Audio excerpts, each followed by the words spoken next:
I am working on a roasted tomato basil soup that I'm going to be canning.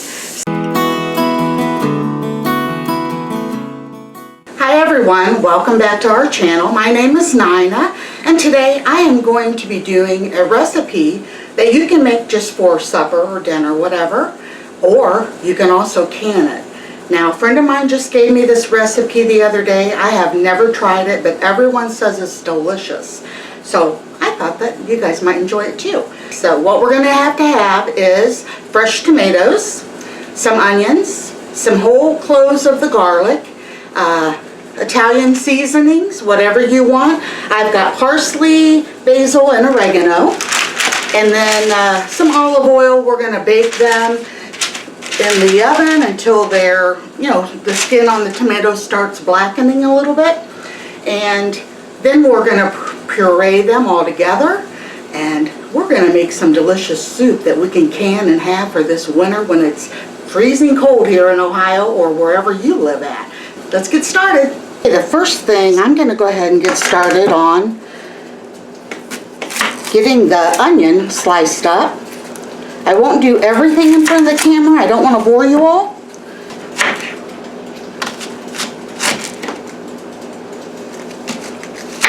And then I will put those on this tray as soon as I get the tomatoes and stuff all loaded up on it. All right, my husband went out to the garden and just now picked these. We have a bunch of these. These are Roma tomatoes. This recipe, you can use whatever tomato that you have. Slicers would probably be the best because you're going to have more of the juice, and these are more thick like a paste tomato, but I think they're going to work out great anyway. So I'm going to get these sliced up and put on the pan. We're going to get all this put on this baking pan.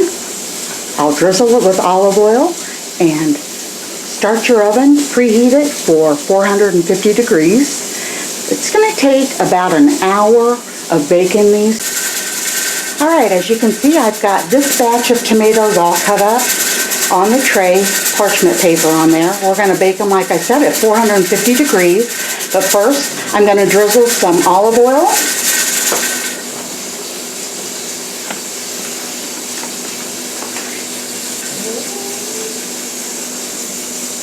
We're going to put some salt. I've got that pink Himalayan salt. Let's do some pepper. Basil. I got these big things at our Sam's Club. They were less than $5 for each one. You can actually wait until after your tomatoes are roasted to put the seasonings on.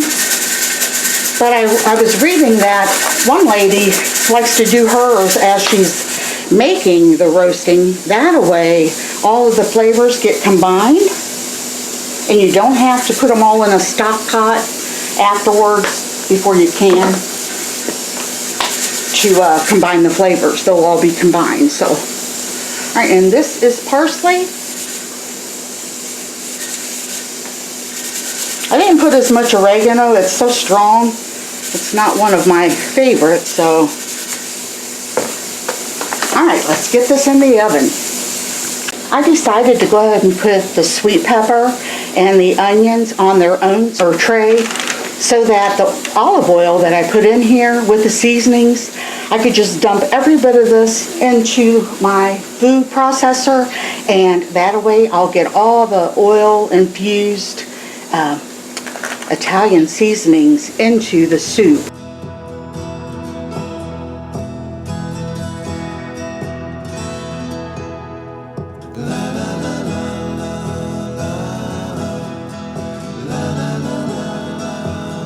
I wanted to show you also the garlic here. I'll be able to just press that all out. So juicy and yummy. Yeah. Alright, so I hope they aren't too dark. I think that it's mostly just the herbs.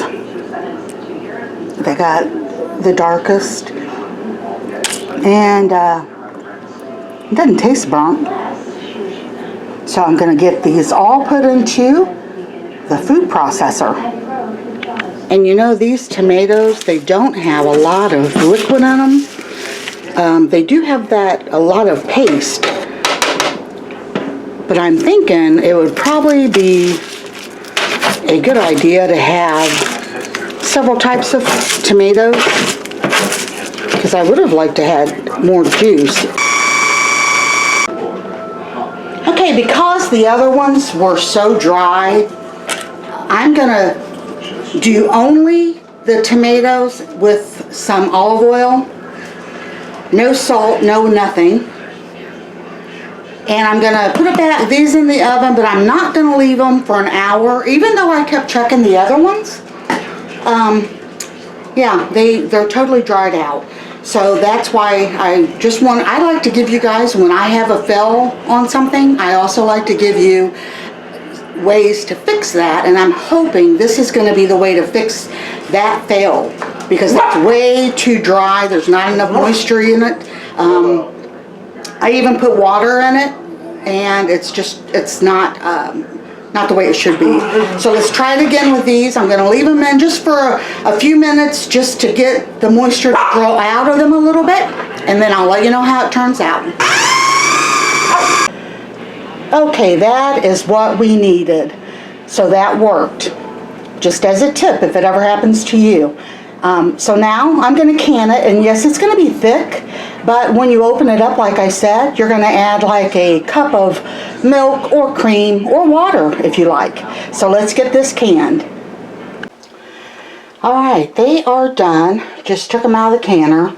I had a little bit of siphoning, and you can usually tell that by the amount of there's space that was not there. Like this one's full, but this one and that one over there has lost some of the product. And let me show you inside the canner, and you'll know what I'm talking about. Alright, see how it's got a reddish tinge to the water? That's how I know that I lost some of the product. These should be all okay. I just heard one of them pop before I turned the camera back on. And the reason that how you can get siphoning from one of your jars, maybe the temperature different can sometimes cause it. Sometimes a pressure fluctuation can sometimes cause it. I have not had it happen on anything else that I have canned. Matter of fact, I don't think I have ever had it happen, but I have read about it happening, and that's how I knew. So I can honestly say, let me turn the camera around so I can talk to you. I can honestly tell you that I probably will never make that again. To me, it was a lot of work, prepping, getting all of the tomatoes and all that cut up, and I guess it wasn't the work amount, I shouldn't say that. It was more along the lines of time consuming, because the veggies were in the oven for like an hour, and I will tell you though, if I open the jars up and find that it's absolutely delicious, and I do, make it again, I will not put the herbs and spices and stuff on the veggies before I roast them in the oven. I'll do that later. I will go ahead and take all of the veggies after they have roasted. I'll put them in the food processor and put it on the stove so that it has time to cook a little bit. That's when I'll add all the herbs and spices, because, yeah, I think that is what caused extra drying, and especially since the Roma tomatoes are not really juicy. The herbs and stuff kind of dried up some of those juices, so I wouldn't do that again. And like I said, it's going to have to be really, really good before I want to do that, because if you figure the amount of time spent not only prepping the veggies, which really wasn't that big of a deal, but the amount of time it stayed in the oven, and I had to do 3 trays of those, and then the amount of time it takes to can. Those were in for 25 minutes, and that's just the time to can them. You got to figure 10 minutes to get your pressure all out of pressure up in the canner, and then after that, once the jiggler starts going, you've got, everything, it took a lot of time. Let's just put it that way. So I'm not sure. I think it'd be almost cheaper And you guys know me, I'm very frugal. It'd be almost cheaper for me just to go get a couple cans of the good stuff at the store. And especially since Steve doesn't eat it, I don't think I'm willing to go through this just for myself. So yeah, I don't think I'll try this one again. But I'm glad that you guys were along with me. And I did get some quarts of green beans out today, as you've seen that. So I think that I am now going to go just prop my feet up, drink me a Diet Pepsi, and have a good long break. So have a great night, everyone. Talk to you next video.